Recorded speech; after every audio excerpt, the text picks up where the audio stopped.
Buenas tardes, hermanos. Buenas tardes. Ya son tardes. Qué gusto verlos. Un saludo muy cariñoso. Estoy muy contento de estar aquí y ver todo este pueblo amado. Me ha costado sudor y lágrimas. Y que ahora otro lleva la carga también con ustedes. Don Cristian, y estamos muy felices de ver el crecimiento que ha habido. Dios ciertamente sigue bendiciendo su obra. Hermanos, nos encontramos en tiempos sumamente peligrosos, como lo describió don Cristian leyendo los anuncios. Estamos a punto tal vez de una guerra nuclear con Corea del Norte. Y la gente se pregunta, ¿y para dónde va este mundo y en qué va a parar todo esto? Si llega a estallar una guerra ahí, ¿se va a desencadenar de una vez la Tercera Guerra Mundial? Sabemos nosotros, hermanos, por lo que Dios nos ha instruido y que ustedes ya deben de saber, porque el material lo tienen a la disposición. Sin embargo, vamos a hablar un poco hoy del futuro de este mundo y, curiosamente, relacionado con la fiesta de la Pascua y los panes sin levadura, que ya pasó, pero todavía no hemos llegado a la otra. Todavía estamos como en mitad de camino. Entonces todavía estamos bajo la sombra, por decirlo así, de ese conocimiento que Dios nos revela maravillosamente en la fiesta de la Pascua y los panes sin levadura.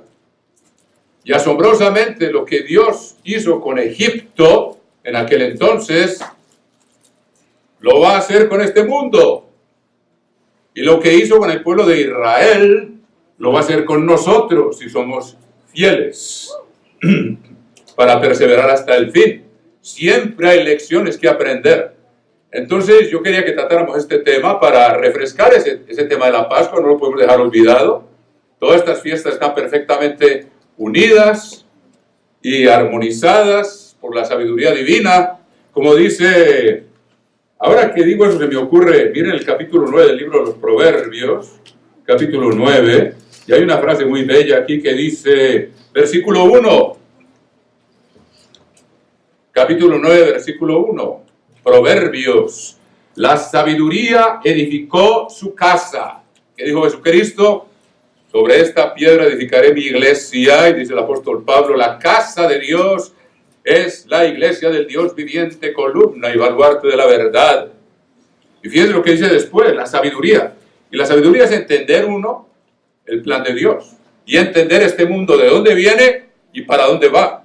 Yo creo que el mundo está perplejo, viendo lo que se está haciendo, cómo cada vez se está armando más. Rusia tiene armamento modernísimo, se está preparando para la guerra. El señor Putin está empujando por todos los lados, al parecer, a los mismos talibanes, que fueron los que echaron a los rusos de allá en los años 80. Ahora los rusos le están dando armas para que peleen contra las tropas americanas y las tropas nacionales afganas que están allá. Está empujando, por todos lados empuja. En Siria, ahí se metió, porque a él le interesa tener salida al mar Mediterráneo por Siria. Es muy estratega y la mente de ellos es controlar el mundo. Es como un juego de ajedrez, hermano. Y los rusos son buenos para eso. Y estamos viendo cómo el mundo se está preparando. Y ahora Irán y Rusia se han unido, ya van a ser parte, y nosotros ya entendemos, y espero que ustedes lo tengan claro, lo que van a hacer los reyes del Oriente, los que le van a poner la penúltima nota del fin de esta era y del mundo, va a venir de ese grupo que se está formando ahí. El pueblo de Irán son los antiguos persas. Y ustedes se acuerdan que los persas, y esto lo hemos estudiado y espero que ustedes repasen todo esto y lean la literatura que tenemos. Los persas fueron los que conquistaron junto con los medos a Babilonia. Y ahora está a punto de surgir la gran Babilonia. La iglesia, la profecía es dual. Y Dios nos da un entendimiento maravilloso de cómo va a ocurrir el tiempo del fin. ¿Cuáles son los protagonistas? ¿Qué es lo que va a ocurrir? Y resulta que Irán, la mayoría de la población de Irán es persa. Los que lo gobiernan, también les he explicado eso, que tenemos hermanos nuevos aquí, está dominado por una minoría que no es persa. Y eso lo podemos volver a estudiar. Y por ahí hay un estudio, ¿no? Más de uno. Hay que buscarlo. Sobre la identidad de los que gobiernan al país de Irán. De todos modos, ¿qué pasa? cada vez hacen más tratados con Rusia. ¿Por qué? Irán es Persia y ellos conquistaron la Gran Babilonia. Y los medos de hoy son los ucranianos. Ahora en Ucrania al parecer hay dos pueblos ahí dentro del mismo país, pero Ucrania siempre termina siendo parte del bloque ruso del Oriente. Y los medos y los persas hicieron secar el río Éufrates para conquistar a Babilonia, tal como Dios lo había anunciado antes de Ciro. Y vemos en la profecía que Dios va a hacer secar las aguas del río Éufrates para que los reyes del Oriente, donde están incluidos los persas de la antigüedad, que hoy todavía existen con los iraníes, y que están aliados con los rusos y con los chinos, y forman 200 millones, y con los ucranianos, y se va a secar el Éufrates para que ellos invadan después del bombardeo que van a hacer y destruyan a la Gran Babilonia. Esa es la sexta trompeta. Es lo que marca el fin de esta era, porque inmediatamente después suena la séptima y Jesucristo aparece sobre las nubes del cielo para impedir que el ser humano se extinga totalmente sobre la faz de la tierra. Entonces es muy interesante entender el plan para no estar en angustia. Jesucristo anunció en el capítulo 24 de Mateo. Los invito a que se dirijan ahí, pues las señales del fin. Y miren, por ejemplo, como ahora en dónde nos encontramos. Si podemos más o menos detectar el tiempo, no podemos fijar fechas ni nada de eso, pero el capítulo 24 de Mateo, en el versículo 3, dice así, y hoy en día muchos de nosotros nos preguntamos lo mismo. Y ahora creemos que el mundo se está armando, y que el mundo hay un conflicto étnico terrible. Usted sabe, el conflicto étnico, una etnia la define el origen de un pueblo, o sea, su raza. Hoy en día no se puede hablar de eso porque no es políticamente correcto. En todo caso, lo define la raza, el idioma, la religión y la cultura.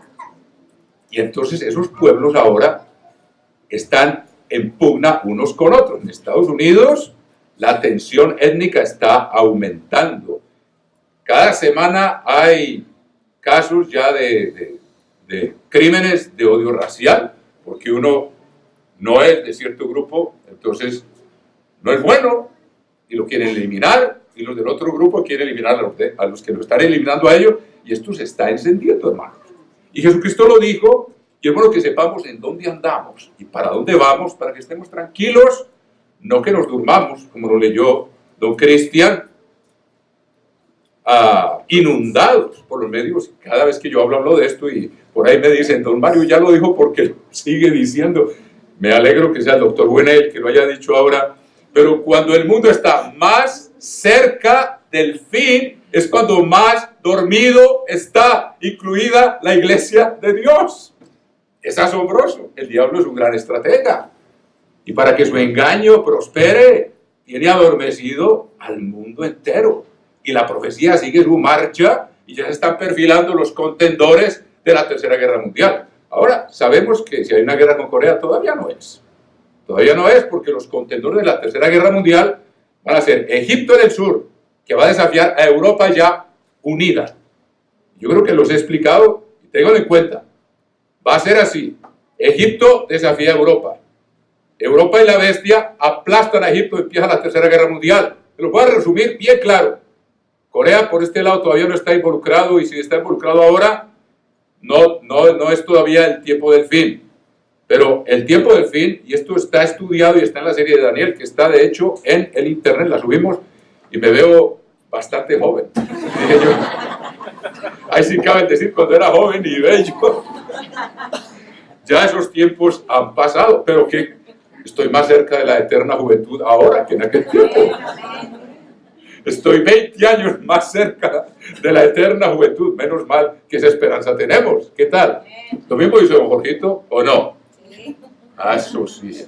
Así me gusta. Ahí vamos de la mano. Bueno, en todo caso, hermanos, el mundo se está acercando al fin. Y el mundo ahora está temblando. Y mucha gente pensará, si hay una guerra nuclear con Corea del Norte, prende un incendio ahí, tranquilos que no es el fin todavía. Todavía no es el fin. Los contendores del fin, Europa tiene que estar ya unificada en un solo bloque, en una sola nación. Y ahora está en plena crisis. O sea que todavía no es. Y cuando Europa esté unificada como un bloque, Egipto va a tener un gran poder porque va a estar aliado seguramente, no soy dogmático, pero le estoy diciendo más o menos con Arabia Saudita. Usted sabe que los egipcios, los árabes son 3/4 egipcios, tienen mucho en común. Recuerde que Agar, la sierva con la cual fue Sara se la dio por esposa y tuvo a Ismael. Ella era egipcia. Entonces Ismael, padre de los árabes, era mitad israelí, mitad hijo de Abraham, mitad egipcio. Pero la esposa, la madre, Agar, la madre de Ismael, le consiguió una esposa egipcia. Entonces los hijos de Ismael son 3/4 egipcios. Es importante que la Biblia le da una de las claves porque esos pueblos están así.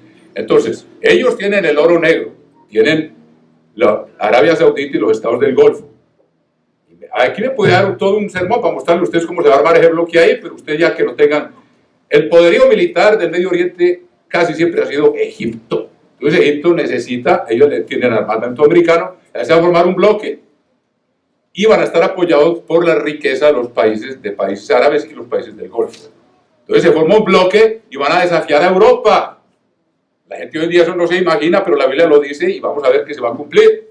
Y Europa viene y los aplasta. En el capítulo 30 de Ezequiel, por ejemplo, está descrito cómo va a ser aquello. Va a ser un ataque violento, como una especie de, yo digo no una especie, sino de Blitzkrieg, que es el ataque fulminante que usaban los nazis en la Segunda Guerra Mundial. Se llamaban el ataque relámpago, ¿es? Relámpago. Entonces Europa ataca violentamente. Entonces hay que eliminar el primer contendor y ya empieza la Tercera Guerra Mundial. ¿Cuál es el segundo contendor? Entonces tenemos Europa es uno, Egipto y el África del Norte, con parte de Arabia y los estados va a ser el otro, y van a ser los primeros en ser aplastados. Y luego, el jefe de esa, hay muchos detalles que decir, pero les digo, termina entrando en Jerusalén. 42 meses va a estar exactamente. Después de que derrote al bloque del sur, sube y entra en Jerusalén. Y nosotros ya tenemos que estar lejos de ahí. El que no se haya ido de Jerusalén antes de que llegue la bestia y la invada, ya está perdido. Entonces así se va a desarrollar la Tercera Guerra Mundial. Entonces se instala en Jerusalén la bestia. ¿Por qué? Satanás está poseyendo a ese ser y fue echado del cielo cuando trató de tomarse el trono de Dios. Fue mandado a la tierra y lo único que le queda es ir y sentarse en el trono de Dios aquí abajo. Mientras lo quitan de ahí. Por eso es, segunda Tesalonicenses dice que se sienta en el templo de Dios haciéndose parar por Dios. 3 años y medio en Jerusalén. ¿Y qué pasa? Antes de los 3 años y medio, faltando un año para que se cumplan los 3 años y medio, más o menos, manda un ataque para eliminar a los reyes del oriente que se están empezando a armar. O no, que están empezando a armar, ya están armados. Imagínense el poderío de China sumado al poderío de Rusia, al poderío de Irán, al poderío de Ucrania, 200 millones. Entonces les manda un ataque que es la quinta trompeta, que es un ataque químico o biológico. De todas maneras, lo que quiere es que ellos se rindan y andan buscando la muerte 5 meses. No tiran a matarlos, sino a que se rindan.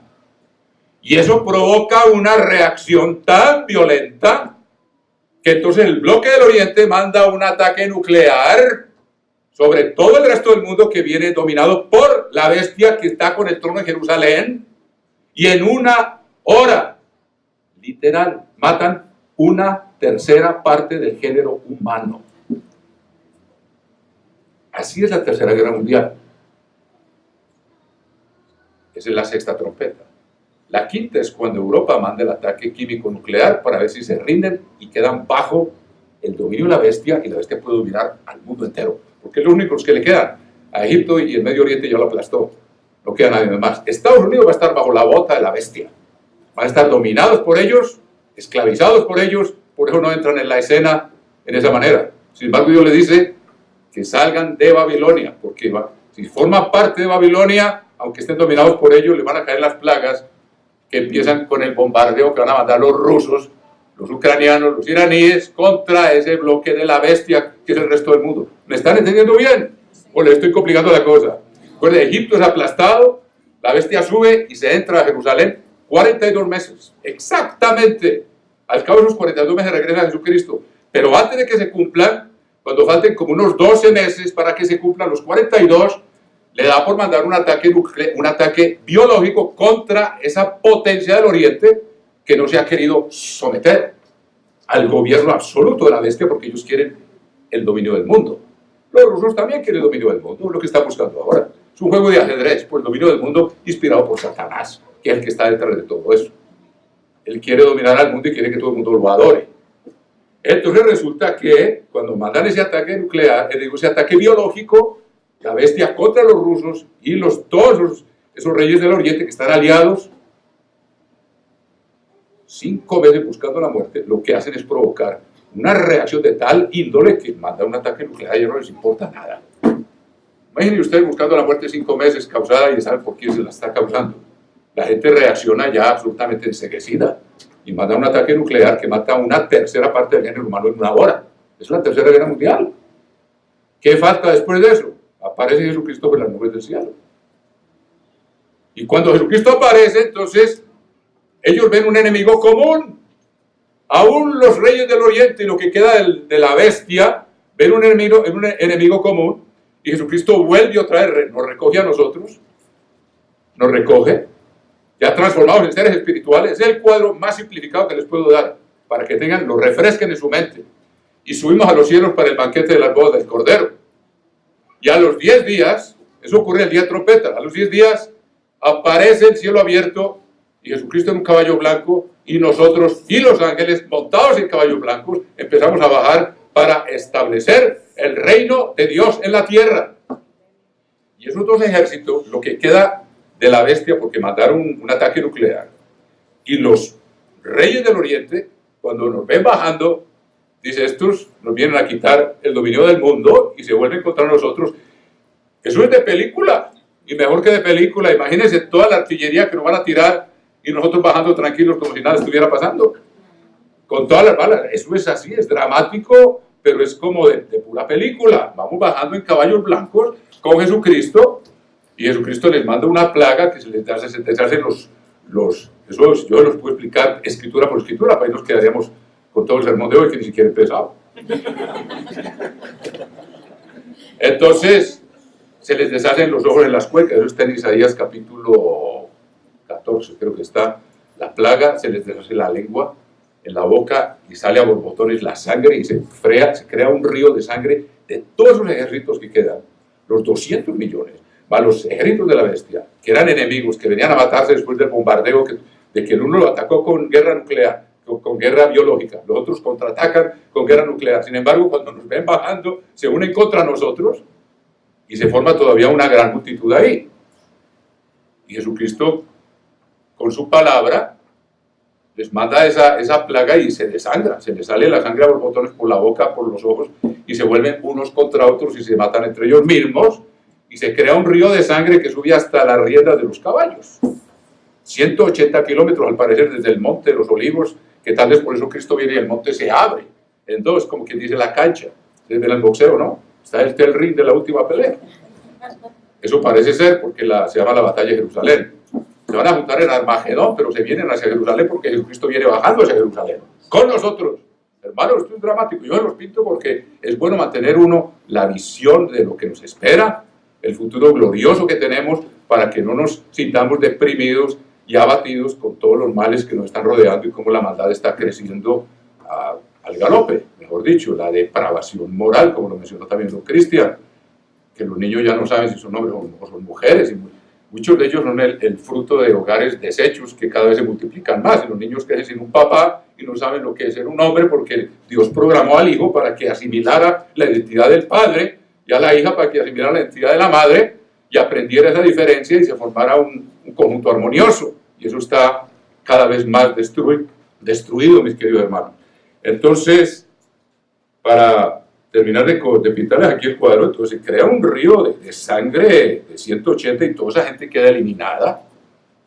Y ya Jesucristo manda a un ángel y coge a Satanás y le dice, bueno, hasta aquí llegaste. Te voy a dar una oportunidad al cabo de 1000 años con los que sobrevivan. todo eso. Entran al milenio y por 1000 años ellos y los que nazcan de ellos no van a tener al diablo como lo tenemos nosotros ahora. Al cabo de 1000 años se los suelto otra vez a ver qué aprendieron.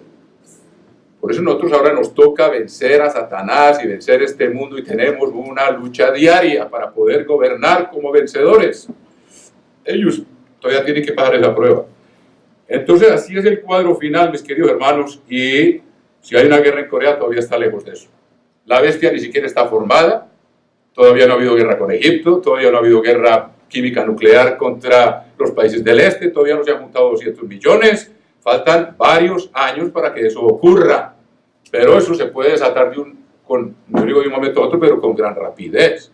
Como sabemos, las famosas fichas de dominó, se mueve una y ahí van las otras. Así se desintegró el bloque soviético en los años 80, al terminar esa década, y eso pueden empezar a ocurrir cosas, y se forma un bloque en Egipto, y se forma el bloque europeo, y se forma el bloque ruso, y ahí están ya listos los contendores para la Tercera Guerra Mundial, y en el momento en que ya empiece el conflicto entre Europa y Egipto, y en el momento en que después de aplastar a esos países, el jefe de Europa, que es la bestia, poseído por Satanás, entra en Jerusalén, y se sienta donde están haciendo los sacrificios, los detiene, como quien dice, yo soy Jesucristo, ya no necesitan sacrificios, yo me vengo a sentar aquí, haciéndose parar por Dios, y la gente va a creer que lo es.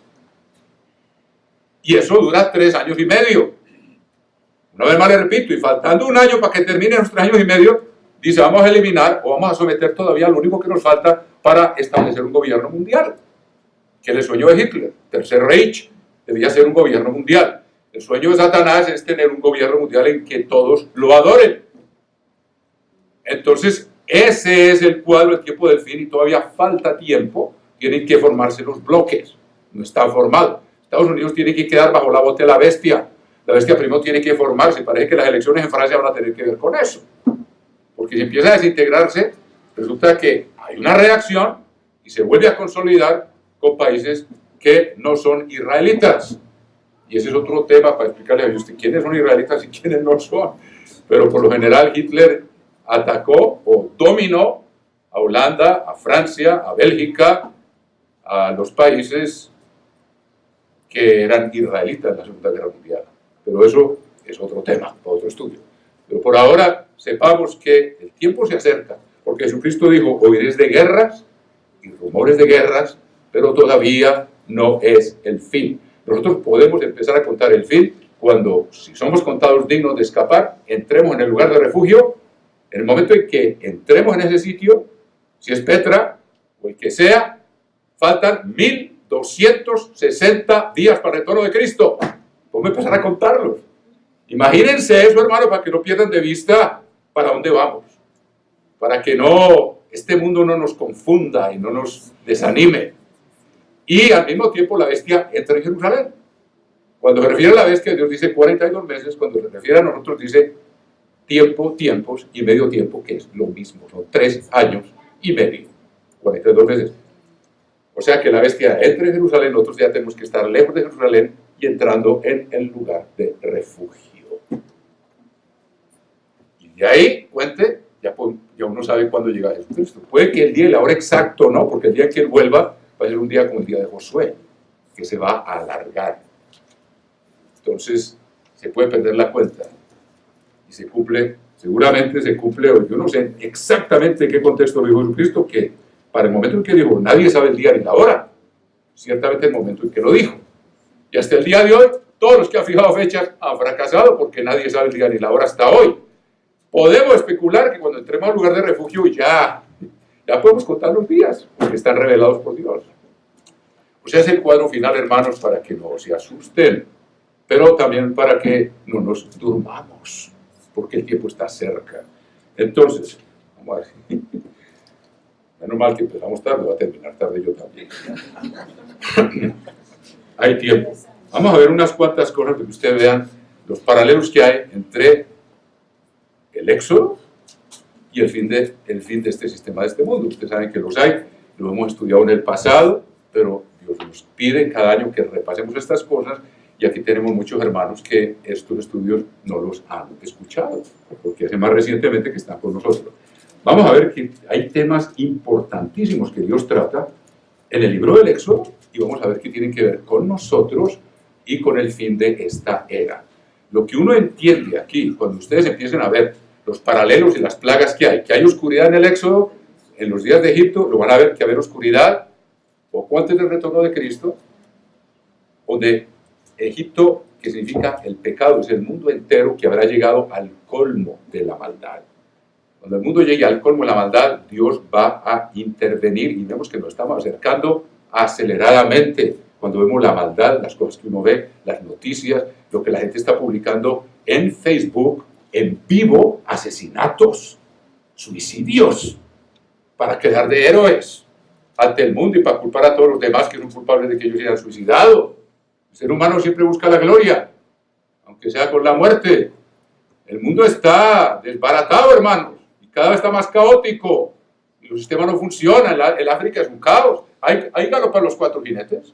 En el África las guerras que hay, las guerras étnicas, son el caballo rojo. ¿Y a qué se debe? En mayor parte a conflictos entre el Islam y los animistas o católicos, por ejemplo en el Sudán. Llevan 30 años peleando. Y ustedes van al África del Sur y es, claro, entre los blancos y los nativos de allá del África, aunque los blancos también son nativos. Los africanos llevan más tiempo en Sudáfrica que los zulús. Pero de todos modos hay guerra étnica.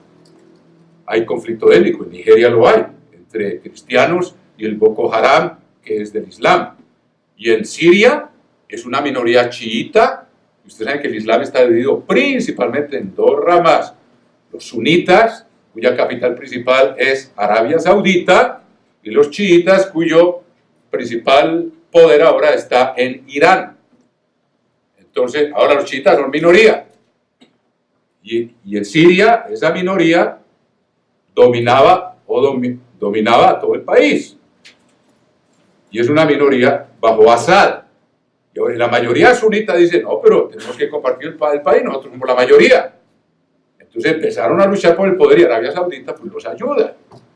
E Irán dice, no, yo les voy a ayudar a los chiitas. Y ahí están matando unos contra otros, hermanos. Y Rusia vio la oportunidad y ahora les está ayudando también para tener cierta posición estratégica que le conviene. Imagínense que es un juego de ajedrez. Los rusos son tremendos para eso. Y es lo que están haciendo. Pero nosotros sabemos que todavía no es el fin. Todavía tenemos una perspectiva que nos ayuda. Vamos a ver entonces algunas cosas de aquí para ver, por ejemplo, acuérdense, yo no voy a entrar en todos los detalles, pero es bueno recordar el Éxodo. Dios cada año nos pide que lo recordemos.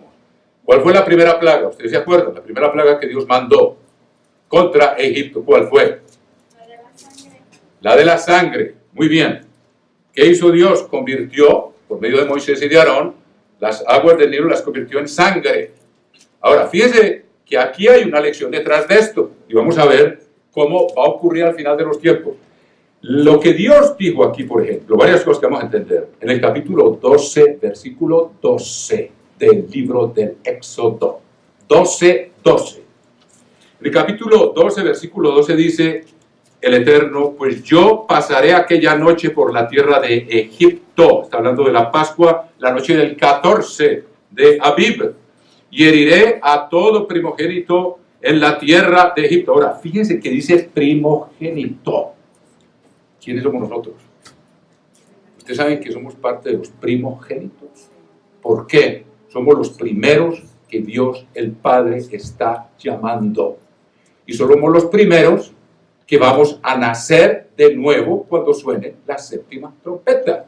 Somos los que vamos a reinar con Jesucristo. Entonces uno empieza a ver temas aquí que se prolongan hasta nosotros ahora y que tienen que ver con el futuro glorioso que Dios tiene preparado para nosotros. Tenemos un llamamiento. ¿Cuánta gente hay en esta capital? Es como más que un país entero. Este país, esta ciudad, como dijo Cristian anoche, una ciudad-estado.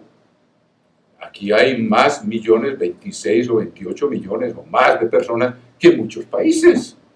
Muchos países no tienen ni una tercera parte de la población que tiene la Ciudad de México. Y sin embargo, ¿cuántos hay aquí? Es un grupo pequeño.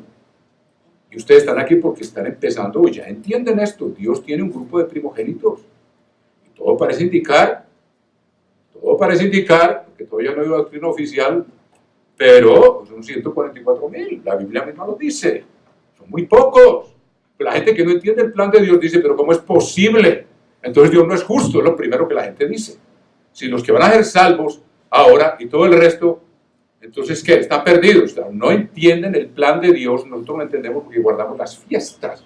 Nosotros sabemos que después de los 1000 años, todos los muertos resucitarán, los que murieron sin haber tenido este conocimiento, sin haber guardado las fiestas, sin entender el plan de Dios, sin haberse arrepentido, porque conocer el nombre de Jesús no basta. Él dice, ¿por qué me decís Señor, Señor, y no hacéis lo que os digo?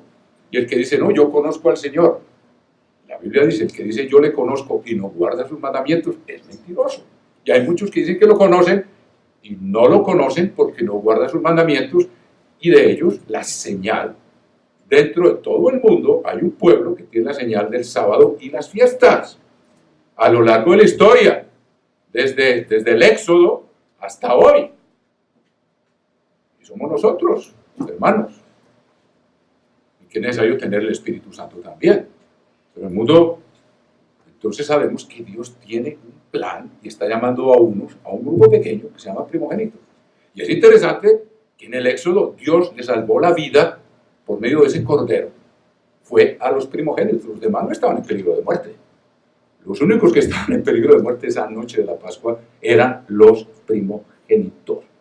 Igualmente ahora, pregúntense ustedes, nosotros somos los pocos, no porque seamos mejores que nadie, porque Dios al que quiere endurece y del que quiere tiene misericordia, no por méritos para que nadie se jacte en su presencia. Nosotros podemos decir, Dios me llamó porque yo soy muy buena persona, soy muy generoso, honro a mi madre, etcétera, o a mis padres. No, Dios no nos llamó por bueno, nos llamó porque Él quiso, y Jesucristo dijo, yo no vine a llamar a justos, o que al que se crea muy justo, pues Dios no lo llama, porque Dios resiste a los soberbios. Dijo, yo vine a llamar pecadores al arrepentimiento. Entonces Dios nos llama y Él escoge a los que Él quiera, sobre todo de la gente pobre, no de los más con más diplomas, ni los más ricos, ni los más intelectuales, sino gente del común como nosotros, y Él los escoge para humillar a los soberbios que se creen mucho, y al fin y al cabo son polvo de la tierra, igual que el resto. El día que exhala su aliento, ahí quedan, y todo su conocimiento queda anulado. Hasta ahí llega, como dice, en ese día perecen sus pensamientos, por inteligente y sabio que sea, ahí queda, dormido, adiós, hasta que Dios tenga misericordia y lo despierte para enseñarle a tener humildad.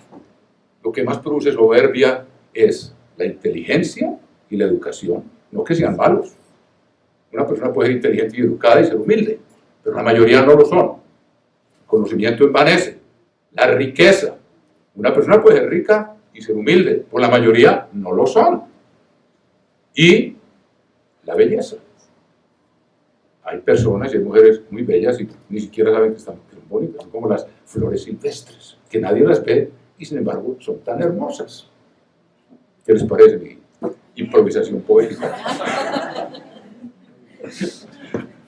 Por ejemplo, Abigail, y ahora me recordé que la hija de Oscar se llama Abigail, era una mujer hermosa, de gran entendimiento y rica. Es la mujer de Nabal, que era rico, aunque era un insensato, pero muy rico. ¿Y qué tenía Abigail además de eso? Que era humilde, y era hermosa, era inteligente y era rica. Y cuando David, ni corto ni perezoso, la había visto, dijo, esta está muy bonita, pero está casada. Cuando se enteró que al hombre Dios le había puesto fin a sus días, ahí mismo le mandó a proponer matrimonio. Y entonces ella dijo, he aquí, a mí no me olvidan esas palabras, la sierva de mi Señor para lavar los pies de los siervos de mi Señor. Ya era suficiente humildad que le fuera a lavar los pies al rey David.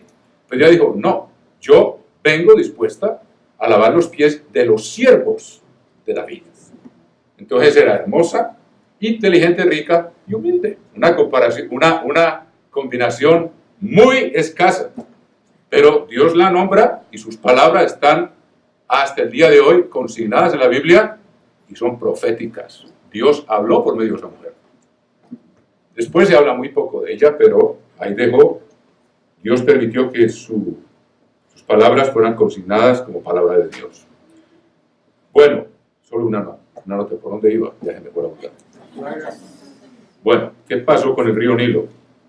Dios lo convirtió en sangre. ¿Por qué? Era un objeto de adoración. Lo que les quería leer aquí es que en el capítulo 12, versículo 12 del libro del Éxodo dice: pues yo pasaré aquella noche por la tierra de Egipto y heriré a todo primogénito. O sea que los que eran primogénitos fueron salvos por la sangre del Cordero, que somos nosotros. ¿Qué hicimos en la Pascua? Recordar que somos salvos Dios nos perdona por la sangre del Cordero. Al resto del mundo todavía no. ¿Que Dios les va a perdonar? Sí, pero todavía no, porque no todos son primogénitos. Usted en una familia puede haber 20 hijos, pero hay uno solo que es primogénito, fue el primero que nació. Ahora, para Dios, el que nace primero en la familia no tiene derecho a la primogenitura según Dios, porque Dios no quiere que nadie venga a decirle: yo tengo derecho a que tú me llames. Entonces Dios escoge a que Él quiere. Y la verdad es que ustedes ponen a ver en la Biblia, y muchos de los siervos de Dios no eran primogénitos. Por ejemplo, Moisés, Aarón tenía 83 años cuando Moisés tenía 80. Y María era mayor que los dos. Porque cuando Moisés lo pusieron en la arquita de mimbre ahí sobre el río, Miriam, ya era una niña que fue y le dijo a la hija del faraón, le dijo: si quieres te llamo a una mujer de las hebreas para que amamante a este niño. O sea, ya era una niña bastante crecidita. El menor de todos era Moisés, sin embargo fue el que Dios escogió. Por elección, le dio el momento en que Dios le da su espíritu a una persona, lo convierte en primogénito, aunque sea el último que nació en la familia. ¿Ves? O sea, Dios decide eso. Y nadie le puede decir: yo tengo derecho porque yo soy el primogénito. Con Esaú y Jacob, Esaú vendió la primogenitura. ¿Y quién quedó de primogénito? Jacob. De los hijos de Jacob, Rubén se fue, cometió un pecado gravísimo y perdió la primogenitura y se la pasaron a José. ¿Sí ve? O sea que nosotros también la podemos perder. Pero hasta ahora, si perseveramos, somos parte de ese grupo pequeñísimo que Dios, desde Abel, ha llamado a unos pocos a los que les daba el Espíritu, y Dios los declara primogénitos, aunque no sean los primeros que nacieron en la familia física. Si Él los llama y les da su Espíritu, ahora puede que sean los primeros que hayan nacido. No quiere decir que a todos les va a negar, pero tienen que humillarse delante de Dios, porque delante de Él nadie se puede gloriar. Dios aborrece la soberbia. Entonces Dios tiene un pequeño grupo de primogénitos, y ahora, miren ustedes, somos los únicos que hemos sido hasta ahora perdonados por la sangre del Cordero. Igual que en Egipto, Dios le salvó la vida. La paga del pecado es muerte. Si nosotros nos hemos arrepentido, ya no estamos bajo la sentencia de muerte. Entonces, fíjense que hay cantidad de paralelos entre el Éxodo y el destino nuestro. ¿Cuántos había en Israel? Había más, como 2 millones de personas. Había 600,000 de a pie. Y ustedes cuentan el número de los primogénitos, eran 20,232, creo, en el libro del... Vamos a ver si me equivoco. El libro de los números. Dice el número, porque aquí está la cifra. Los nombres. Bueno, búsquenlo. Son 20,000 y pico. De 600,000 eran 20,000 y pico los primogénitos. Y los levitas eran 20,000, porque los primogénitos participaron en la oración del becerro. Entonces Dios los eliminó y dice: ustedes no se van a acercar a mí. Y los levitas que se juntaron con Moisés, ellos van a ser los que van a hacer el ministerio del tabernáculo. En fin, eso es otro tema, que no los he contado todavía. No, si por ahí a los ya más veteranos ya lo deben de saber, si no se les ha olvidado el tema ese. Pero bueno, entonces miren ustedes todo lo que hay ahí, que los primogénitos son un pequeño grupo. Y Dios, ¿por qué tenía su mente en los primogénitos? Porque Él tenía en mente lo que está haciendo ahora con nosotros, hermano. Y los judíos y los israelitas, que eran los primogénitos, ¿por qué le dijo a Moisés: dile a Faraón, Israel es mi primogénito? Y Jesucristo les dijo: a ustedes, muchos primeros serán postreros. Ustedes fueron los primeros que yo llamé para ser mis primogénitos en el reino de Dios.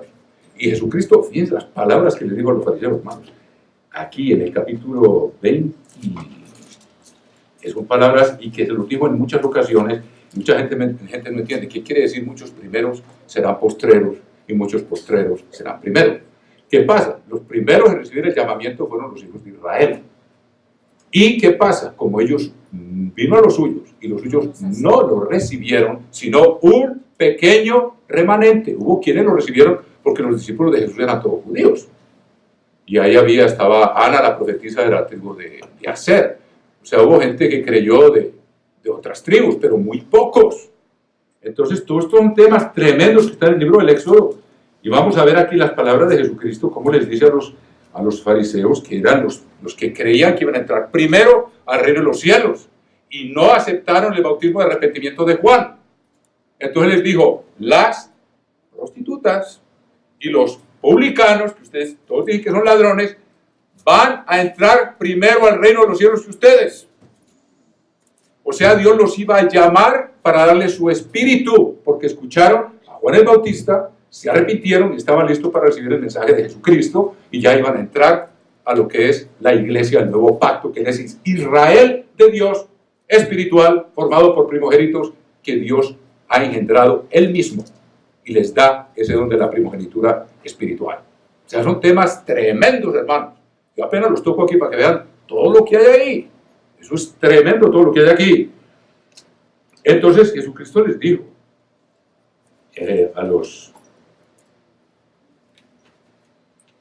mire, aquí lo que les dice. En Mateo 21, versículo 42, Jesús les dijo, ¿nunca leíste en las Escrituras? Mateo 21, versículo 42. ¿Nunca leíste en las Escrituras la piedra que desecharon los edificadores? ¿Quién es la piedra? No es el apóstol Pedro, como dicen aquellos de cuyo nombre no quiero acordar. El mismo Pedro dice, Él es la piedra. ¿Quién? Jesucristo, capítulo 4, libro de los Hechos, ahí lo ven. El mismo Pedro dice quién es. Entonces dice, la piedra que desecharon los edificadores. Ellos están edificando, como quien dice, el templo de Dios. Pero el templo de Dios ha de ser espiritual. Ha venido a ser cabeza del ángulo. Lo que ellos desecharon era la piedra principal, sin la cual no puede haber edificio. Y luego dice, el Señor ha hecho esto y es cosa maravillosa en nuestros ojos. Por tanto os digo que el reino de Dios será quitado de vosotros y será dado a gente que produzca los frutos de él. De acuerdo a los invitados a la boda, la mayoría dijeron, no, yo me voy a casar, yo no puedo ir, yo compré unas 5 yuntas de bueyes, tú quieres ensayarlo, o compré una finca, no tengo tiempo. O sea, la parábola del sembrador, las riquezas y el engaño de las riquezas y las distracciones de este mundo eran más importantes y no atendieron al llamamiento. ¿Y qué está haciendo Dios? Está llamando gente de todas las naciones y los convierte en israelitas. ¿Cómo?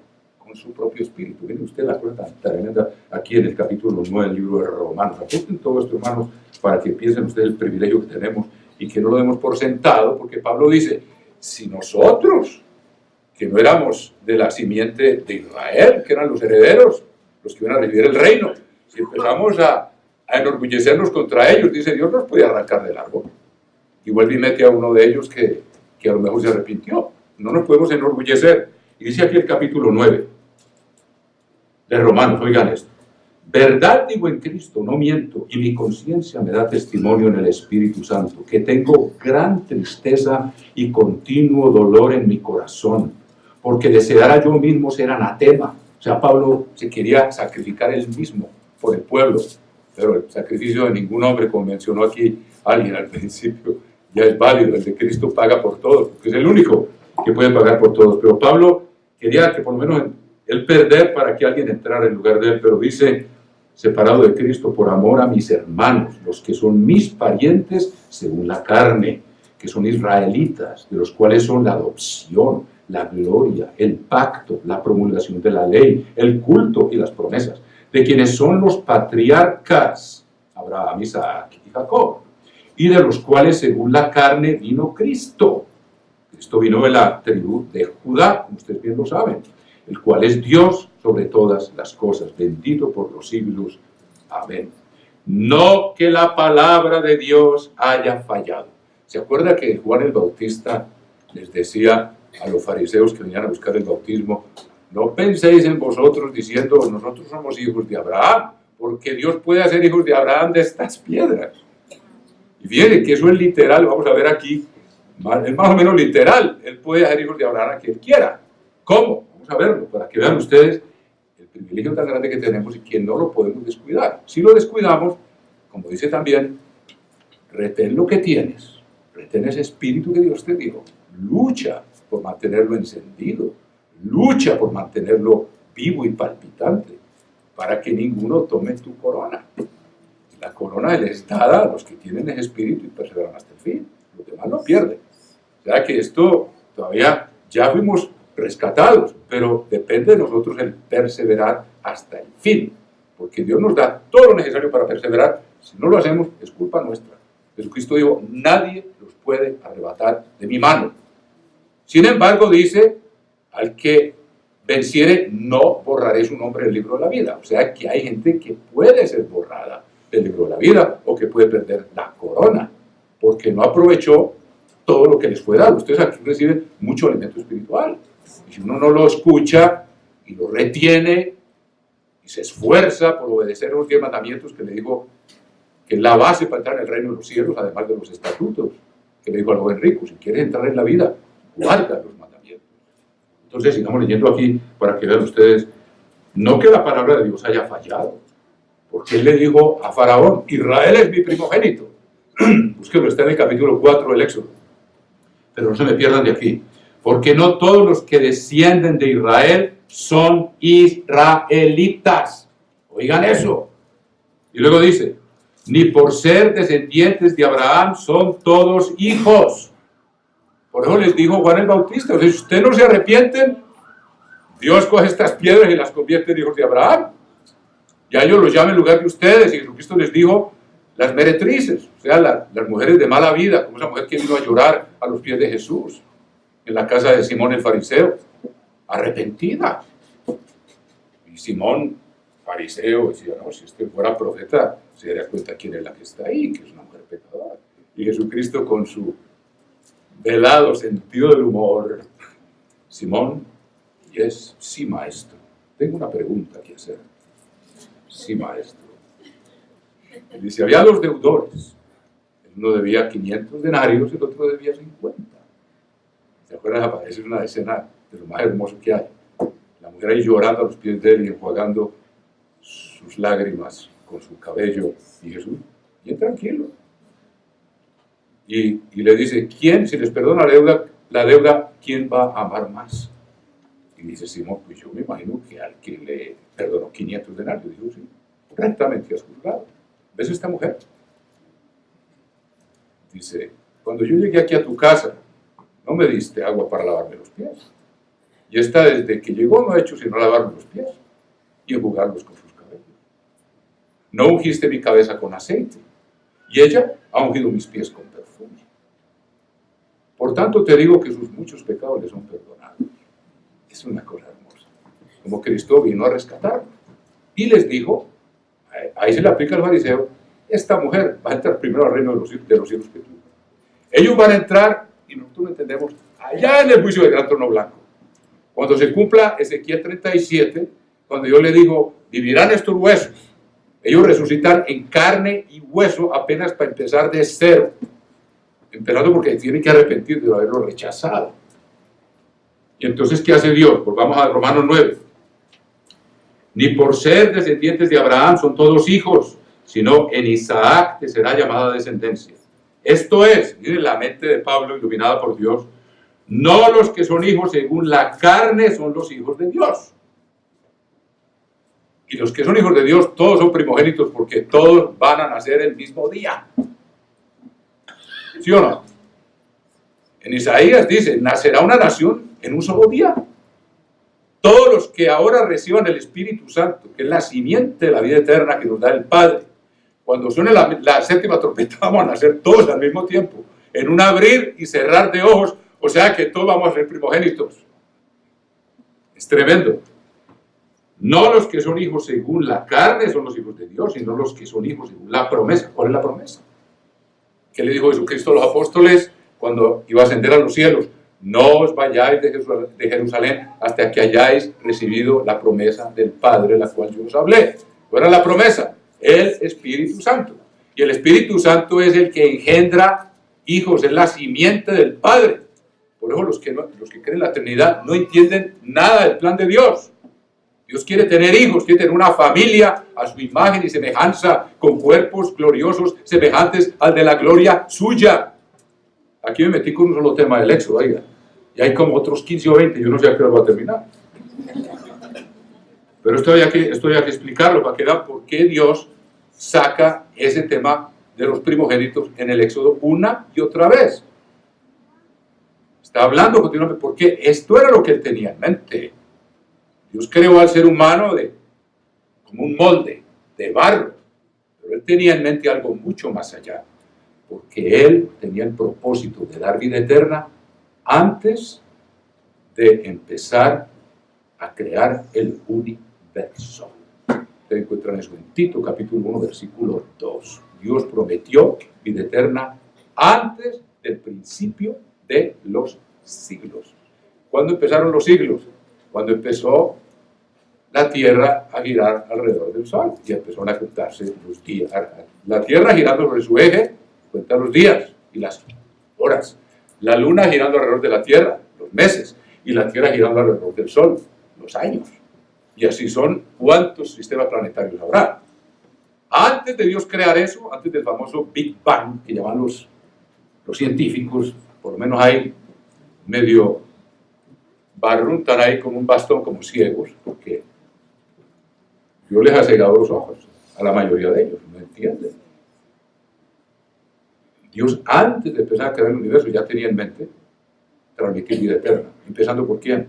Por los primogénitos, y aquí estamos nosotros. Si perseveramos hasta el fin, vamos a ver los primeros nacidos de Dios. Ahora, el primero es Jesucristo, pero Él es el primogénito entre muchos hermanos.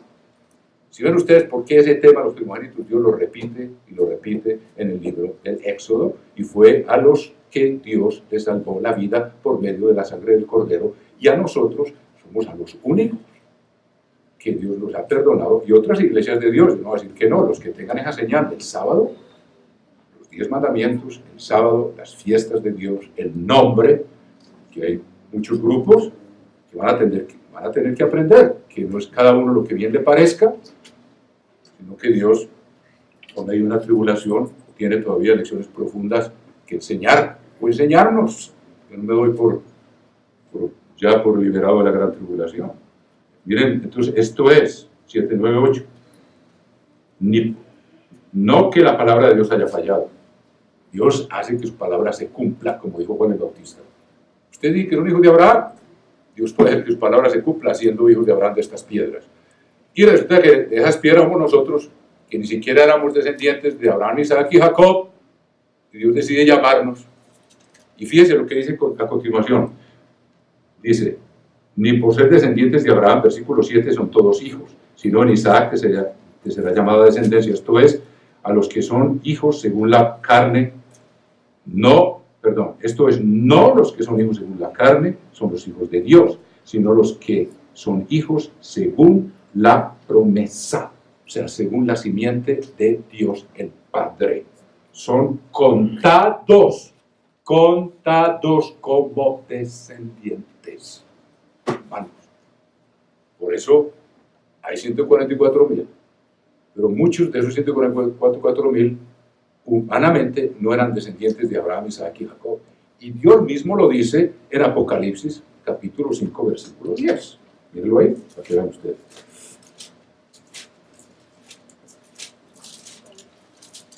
Apocalipsis 5, 10 dice, y nos has hecho, versículo 9, y cantaban un cántico nuevo, diciendo, digno eres de tomar el libro, hablando de Jesucristo, y de abrir sus sellos, porque tú fuiste inmolado, el Cordero, y con tu sangre nos has redimido para Dios, y aquí vamos a ver que son primogénitos, de todo linaje, lengua, pueblo y nación, y nos has hecho para nuestro Dios reyes y sacerdotes, y reinaremos sobre la tierra. Si todos son reyes, ¿qué pueblo van a regir los reyes? Por eso somos tan pocos, porque Dios ahora no está llamando sino a los que van a ser reyes y sacerdotes. ¿Cuántos reyes hay en un pueblo? Pues si son más el número de los reyes que el número de los pueblos, que el número de súbditos, ¿cómo va a funcionar eso? Entonces mucha gente se pregunta, ¿por qué Dios llama a tan poca gente? Muy sencillo. Dios está preparando a sus primogénitos que van a ser los reyes y los sacerdotes. Usted ve en una parroquia, hablando en términos de este mundo, hay un cura para toda una parroquia. No hay más curas que parroquianos. ¿Entienden? Entonces Dios está haciendo lo mismo con nosotros. Está llamando a un grupo, lo está preparando para ser los primogénitos que van a reinar sobre el mundo. Y fíjense cómo lo confirma el capítulo 14 del libro de Apocalipsis, para que vean todo cómo se extiende desde el libro del Éxodo. Y antes del libro del Éxodo, como les dije, se remonta hasta antes de la creación de los cielos y la tierra. Y dice el capítulo 14 del libro de Apocalipsis. Esto es después de que suena la séptima trompeta. Fíjense que en el capítulo 11 y versículo dice...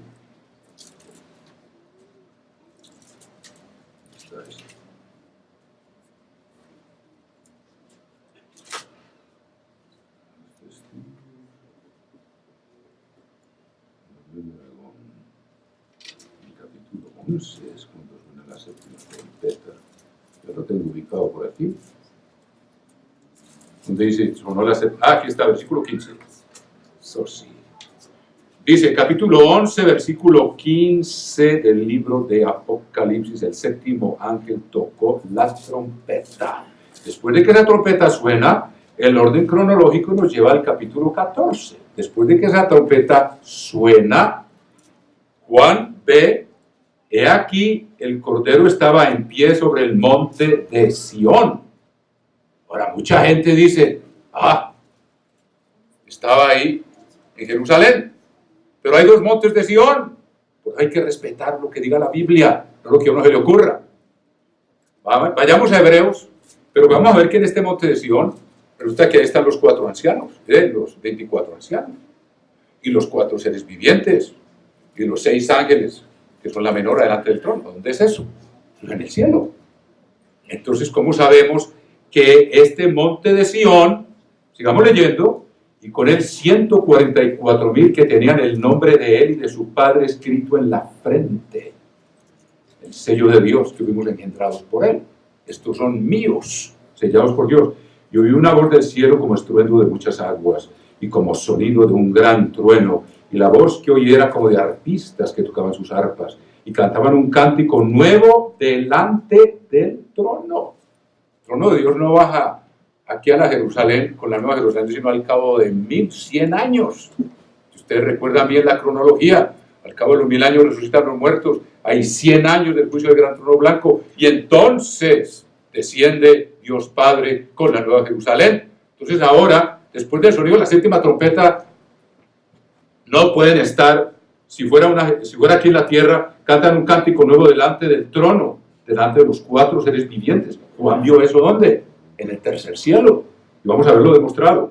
Y de los ancianos. Y nadie podía aprender el cántico, sino aquellos 144,000 que fueron redimidos de entre los de la tierra. ¿Redimidos por quién? Por la sangre del Cordero. 144,000 de toda la humanidad que habrá vivido.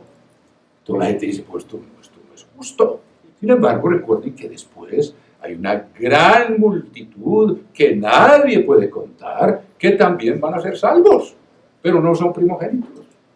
No son los que van a recibir la labor de ser reyes y sacerdotes y de ser la esposa de Jesucristo. Por eso el primogénito tiene una doble porción, tiene un privilegio inmenso, y van a morar en la nueva Jerusalén. Por eso cada puerta tiene el nombre de una de las tribus, porque nosotros somos convertidos en hijos de Israel por el Espíritu del Padre. Aunque no seamos descendientes según la carne, somos contados como descendientes cuando Dios el Padre nos engendre, porque Abraham era figura de Dios el Padre. La Biblia cuadra por todos lados. Apunte bien estas cosas, porque a veces cualquiera se puede medio enredar, pero yo veo que están muy atentos. O sea que me están registrando lo que les estoy diciendo. Muy bien, hermanos. Mire, Para que vean que esta es la Nueva Jerusalén arriba, vean Hebreos capítulo 12, y esto hay que repetirlo y lo vamos a volver a estudiar. En Hebreos 12 vamos a ver que hay dos montes de Sión. Hay uno aquí abajo y hay otro allá arriba. Capítulo 12 de Hebreos, versículo 22. Hebreos 12, 22. Sino que os habéis acercado al monte de Sión. Y dice que el Cordero estaba en el monte de Sión. Vamos a ver cuál de ellos. Dice que estaba frente al trono, frente a los 24 ancianos y a los 4 seres vivientes. Ellos no están aquí abajo todavía. Vamos a ver aquí. Sino que os habéis acercado al monte de Sión, la ciudad del Dios vivo, Jerusalén, la celestial. Allá es donde los 144,000, después del sonido de la séptima trompeta, después de que Cristo baja y los recoge ya resucitados con un cuerpo espiritual, de manera que pueden penetrar el espacio y entrar en la dimensión del Espíritu en la que Dios vive, ya podemos atravesar el espacio, hermanos. Estamos equipados para viajar hasta las profundidades más grandes del universo, sin nave espacial, sin tanques de oxígeno, sin nada de eso, a la velocidad del pensamiento. Y así es como vamos a dominar el mundo entero, y vamos a heredar todo. Piensen en eso, hermanos, para que vean que el futuro que nos espera es glorioso, y que este mundo, ahora, por trágico que esté, no podemos perder la visión hacia dónde vamos, y el privilegio tan grande que tenemos. Y esto ustedes no lo oyen en ninguna otra parte. Vayan a cualquier iglesia, no porque seamos mejores, pero ¿a quién le revela esto Dios? Iglesia del Dios viviente, columna y baluarte de la verdad, no porque seamos mejores, sino porque Dios el Padre decidió llamarnos. Y hay gente que no somos los más intelectuales del mundo, nos da a entender estas cosas, que esto está sellado. Esto la gente del mundo no lo entiende, y mientras más grados de PhD tengan, menos va a entender. Si no tiene un corazón humilde. Porque Dios dijo, Padre, te doy gracias, dijo Jesucristo, que le has escondido estas cosas a los sabios y entendidos y se las ha revelado a los niños. Y ustedes, por tener corazón de niño, por eso están aquí. Porque han escuchado esta palabra y han dicho, esto es la verdad. Y ha habido muchos que han sido bautizados recientemente, o sea, que han sido engendrados por Dios el Padre y ya son contados como descendientes de Abraham, de Isaac y de Jacob. No por derecho de sangre, sino por derecho de espíritu, que el Padre nos da, que es lo que verdaderamente cuenta. Entonces dice aquí, os habéis acercado al monte de Sion, a la ciudad del Dios vivo, Jerusalén, la celestial. Ahí es donde el Cordero se presenta con su esposa, los primeros que ha redimido de los de la tierra. A la compañía de muchos millares de ángeles, a la congregación de los primogénitos que están inscritos en los cielos. Nosotros ahora, cuando entramos en oración a la presencia del Padre, como dice, por el camino que Cristo nos abrió, nosotros tenemos acceso en el Espíritu al tercer cielo. Cuando nosotros oramos a nuestro Padre, estamos como ese incienso que se quema en su presencia, las oraciones, y que es de olor agradable al Padre, y ahí están los 24 ancianos, están los 4 seres vivientes, está Dios el Padre y está Jesucristo sentado a su diestra. Nosotros tenemos acceso ahí, todos los días, a cualquier hora. Y si no aprovechamos eso, hay de nosotros. Tener un acceso a la presencia de su papá, a cualquier momento. Me acuerdo el señor Owen que decía, muy bonito ejemplo, había una foto muy famosa de John Fitzgerald Kennedy, que fue un presidente con mucho carisma, y el hijito de él lo muestran debajo del escritorio del papá en la oficina oval. Está metido debajo, escondiéndose. Y todos esos dignatarios, los del gabinete ministerial, ahí afuera, rodeados, y dice el señor Owen, ¿por cuántos filtros tuvieron que pasar esos para llegar allá a la oficina, a la oficina presidencial de los Estados Unidos de América? Y el niño llegó, se metió a la oficina del papá. ¿Quién le dijo para dónde vas? Es el hijo de papá, y va y se mete bajo el escritorio del papá. ¿Y quién le dice vaya de viaje? Así somos nosotros. Nosotros tenemos derecho de entrar a la presencia de nuestro Padre Celestial. Si no utilizamos ese privilegio, hermanos, imagínense lo que estamos desperdiciando. Llegar a los pies de nuestro Padre, cuando lo clamamos a Él y llamamos a Él. Y Pablo lo dice en Hebreos. Pablo lo dice claramente, tenemos, pues lo leo para que no se les olvide, que está en la página anterior, dice, 2 páginas atrás, dice, Así que, hermanos, 10:19, teniendo libertad para entrar en el lugar santísimo por la sangre de Jesucristo. ¿Quiénes son los únicos que tienen ese privilegio? Los primogénitos, los que tienen el Espíritu de Dios, el Padre, son recibidos allá, son hijos de papá, y pueden llegar ahí por medio de la oración, el Espíritu, y tienen acceso a su papá y a Jesucristo.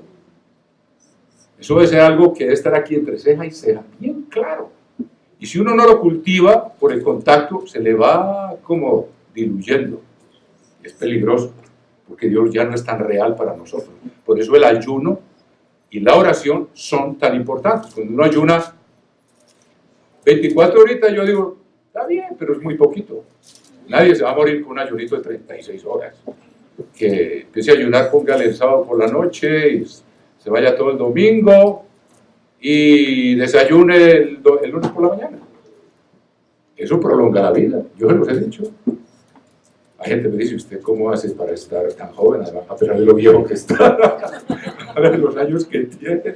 El hábito del ayuno rejuvenece, hermanos. Está demostrado en médicos que ayunan 24 horas por semana para conservar su juventud, porque el cuerpo descansa, el cuerpo se renueva. Dios no nos manda nada que no sea bueno para nosotros. Por eso una persona que se dedica a ayunar 1 o 2 días seguidos, no se va a morir de eso. Al contrario, aflige el alma porque, bueno, el cuerpo está pidiendo comida, después entra en un estado de, ya no siente nada, ya no le importa. Y si la mente está concentrada en el ayuno, aunque sirvan comida al lado y le llegue el olor, no le hace nada. Cuando uno no está decidido a ayunar y tiene hambre, allá es otra cosa. Pero si en su mente está, yo voy a ayunar por 48 horas, y voy a estar buscando a mi Dios, y voy a estar impregnándome de esa palabra. Y dice que el mundo está impregnado del mundo día y noche, que tiene llegar uno y sacar 2 días, y decir, me voy a dedicar a acercarme a mi Padre, a leer su palabra, a orar, a meditar, y aunque me cuesta cierto trabajo, me empujo y busco a Dios como buscaba Daniel. 3 semanas, eso ya es otra historia. Pero Daniel era muy amado y tenía una relación íntima y profunda con Dios, igual que la podemos tener nosotros. Y sin esa disciplina frecuente, hermanos, el mundo nos entorpece. Uno tiene que sacar tiempo para estar a solas con su Dios, con Jesucristo. Dedicarle tiempo y leer esto, como decía el Señor Absalom, 1 hora de lectura, 1 hora de oración, 1 hora de meditación. Aunque a veces a uno le da sueño, pues está bien, se acuesta un rato y se levanta y sigue. Pues se va a dar una caminadita, caminata por ahí, descansa y sigue. Como Moisés, que se estuvo postrando 40 días, postrándose, no postrado como traduce esta, sino postrándose 40 días y 40 noches. Cuando bajó del monte su rostro ya resplandecía, había llegado a una intimidad tan profunda con Dios. Entonces, volvamos a leer aquí, 10:19, así que hermanos, teniendo libertad para entrar en el lugar santísimo por la sangre de Jesucristo, por el camino nuevo y vivo que Él nos abrió a través del velo, esto es de su carne, se ofreció y se rompió el velo, ¿se acuerdan? Cuando Cristo expiró, el velo del templo se rompió de arriba a abajo. Abrió el camino para que los que aceptaran esa sangre del Cordero, los primogénitos, tuvieran acceso al Padre directamente.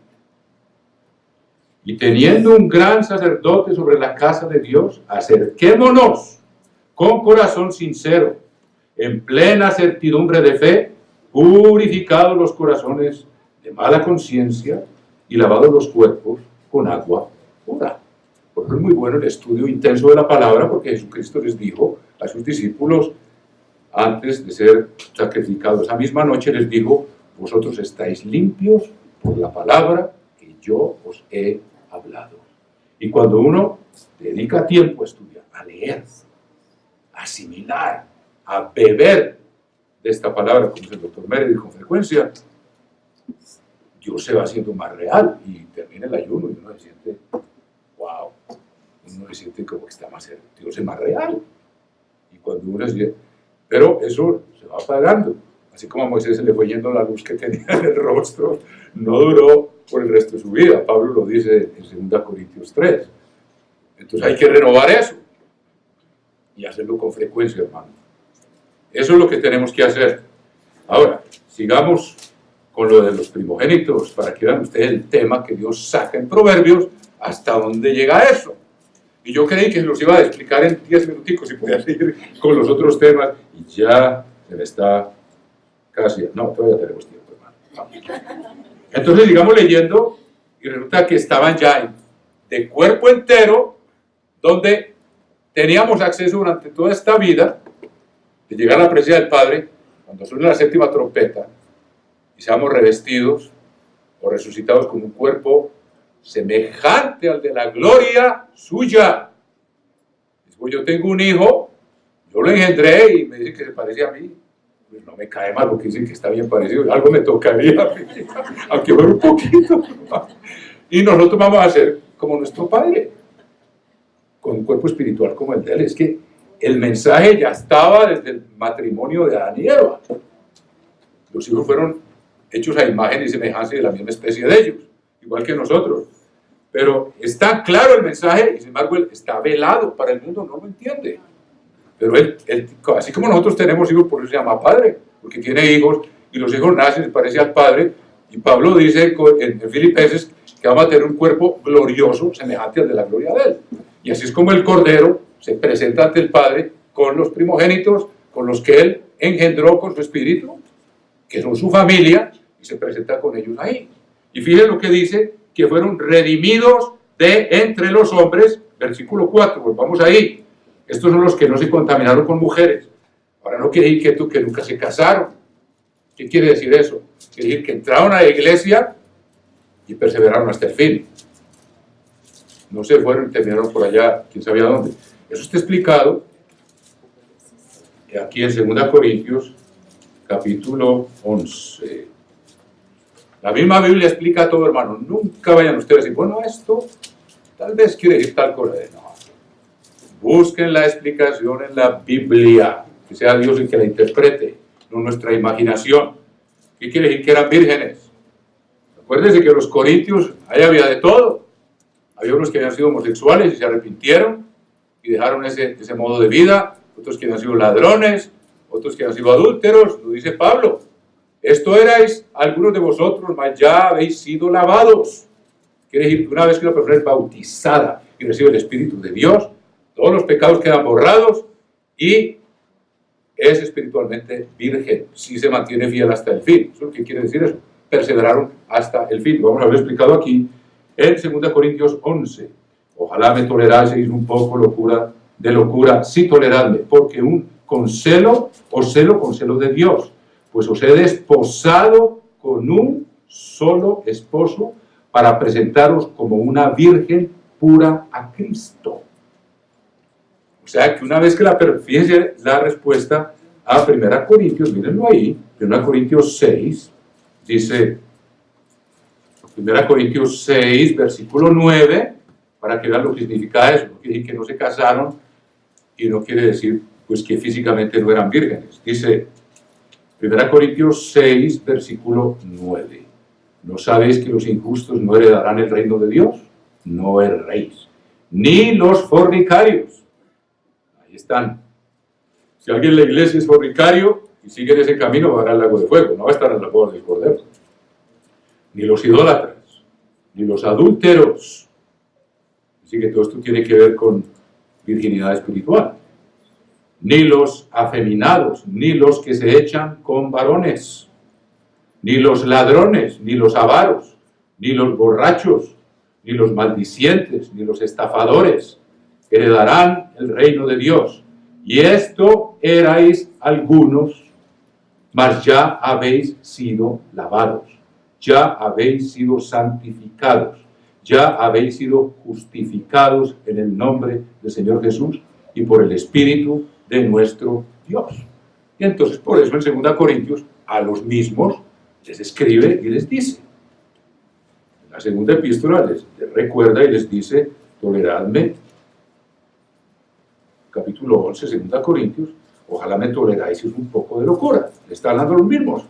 Sí, toleradme porque os celo con celo de Dios, pues os he desposado con un solo esposo para presentaros como una virgen pura a Cristo. A este explicado por la misma Biblia, que es lo que eso significa. Entonces veamos otra vez capítulo 14 de Apocalipsis, vemos como todo se va cumpliendo. ¿Y por qué insistió tanto Dios en el tema de los primogénitos en el libro del Éxodo? ¿Y qué tiene que ver con Pentecostés?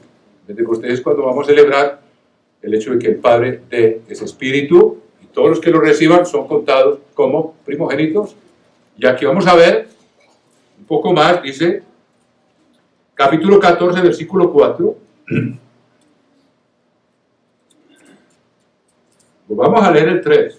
Y cantaban un cántico nuevo, y vemos que son 144,000, como dice el versículo 1.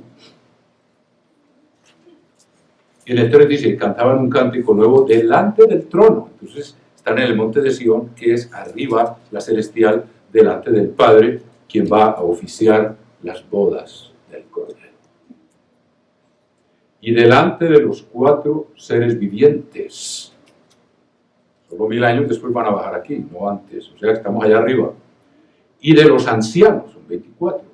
Y nadie podía aprender el cántico sino aquellos 144,000, y es la palabra, que fueron redimidos de entre los de la tierra. Fueron los únicos que resucitaron cuando sonó la séptima trompeta. El resto de toda la humanidad, los que murieron antes y los que estaban vivos ahí, y los que vivan los próximos 1000 años o 1100 años, no son parte de estos. Somos los que redimió de entre los de la tierra. Un grupo, 12,000 por cada tribu. Son el Israel de Dios, de toda tribu, pueblo y nación. Hay un remanente de cada tribu, que sí son descendientes físicos de Abraham, Isaac y Jacob, que se arrepintieron. Por eso Cristo escogió a 12 apóstoles, para mandar a cada uno de ellos a una de esas tribus. Y la mayoría lo rechazaron, pero unos pocos, un remanente, los aceptó.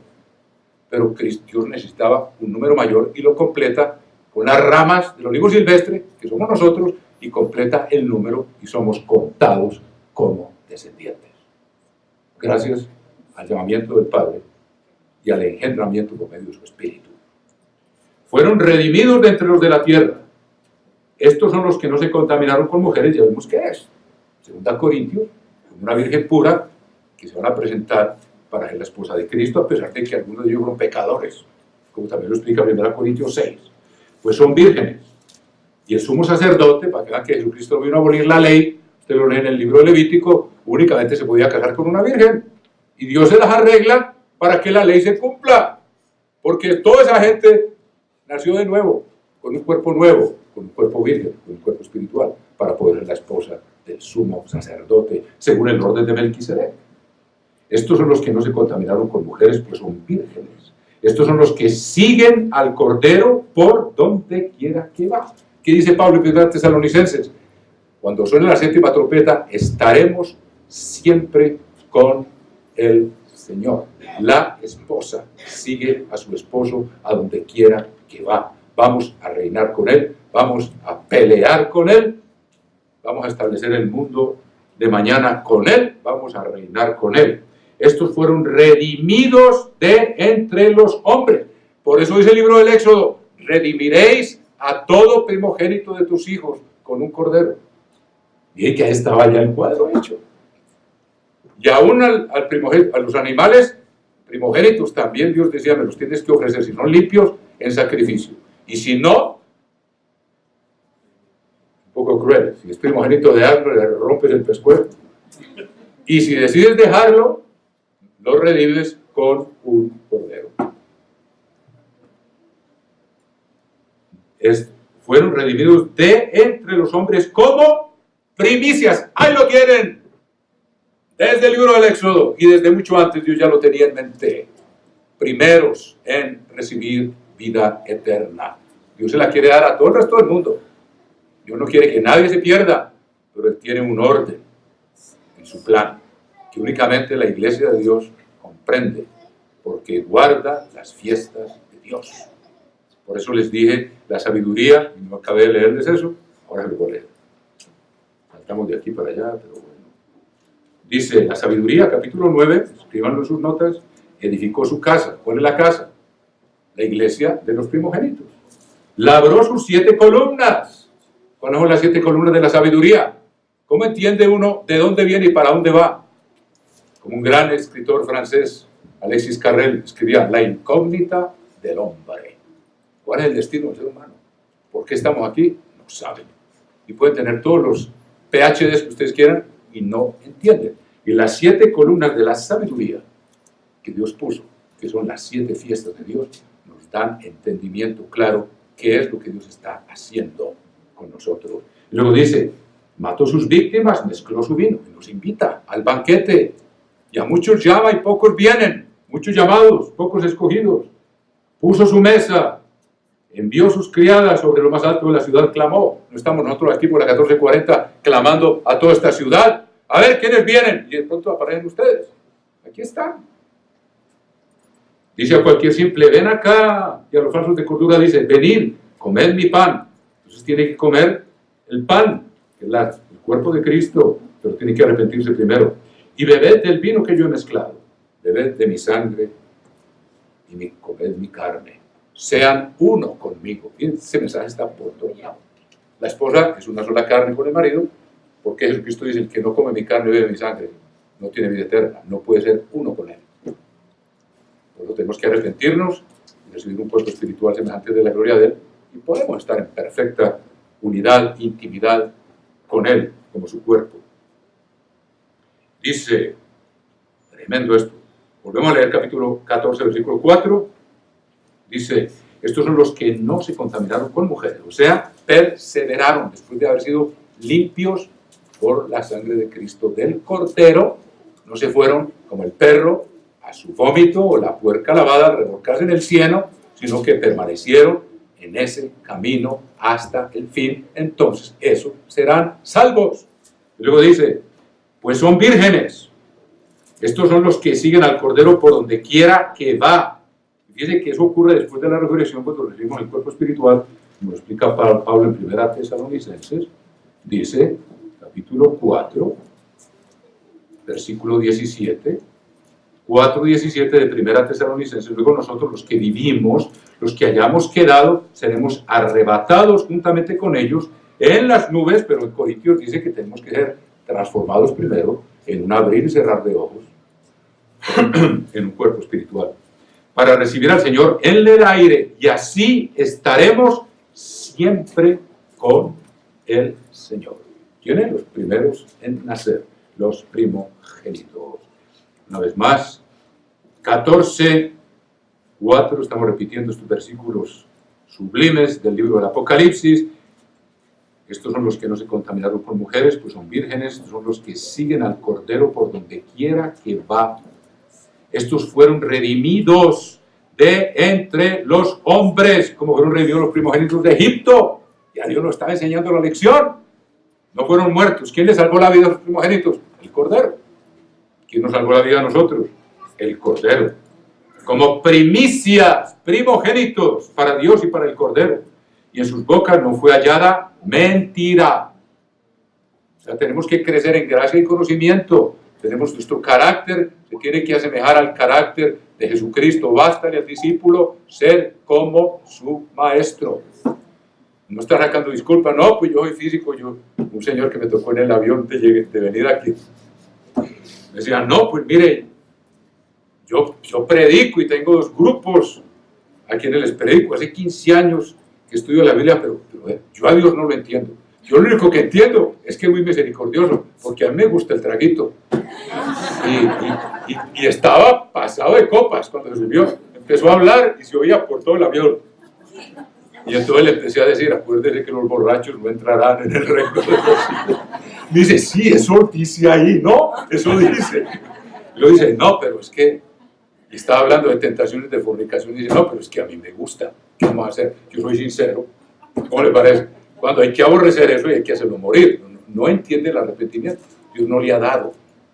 El arrepentimiento lo da Dios. Y ese Señor para mí con todas las buenas intenciones que tiene, me acordé del versículo que dice en Romanos, no es del que quiere, ni del que corre, sino de quien Dios tiene misericordia. Él no entiende lo que es el arrepentimiento. Dice, no, pues yo le dije, pero usted le hace infiel a las mujeres. Sí, pero me gustó y no puedo decir que no. Así es, así me lo dijo y otras cosas que no les voy a contar. Y en sus bocas no fue hallada mentira, pues son sin mancha delante del trono de Dios. Al que venciere. Si alguien tiene el hábito de la mentira, lo tiene que hacer morir. Si alguien tiene el hábito de estar viendo pornografía, le está siendo infiel a Cristo como esposa y no sirve para ser la esposa de Cristo, porque no está siendo fiel al pacto. No va a estar en este grupo, a no ser que se arrepienta y cambie y venza. Si alguien codicia a la mujer de otro, igual. En su boca no fue hallada mentira, no son mentirosos. Dios aborrece la mentira porque el padre de la mentira es Satanás. Hasta el día de hoy lo sigue haciendo. Pues son sin mancha delante del trono de Dios.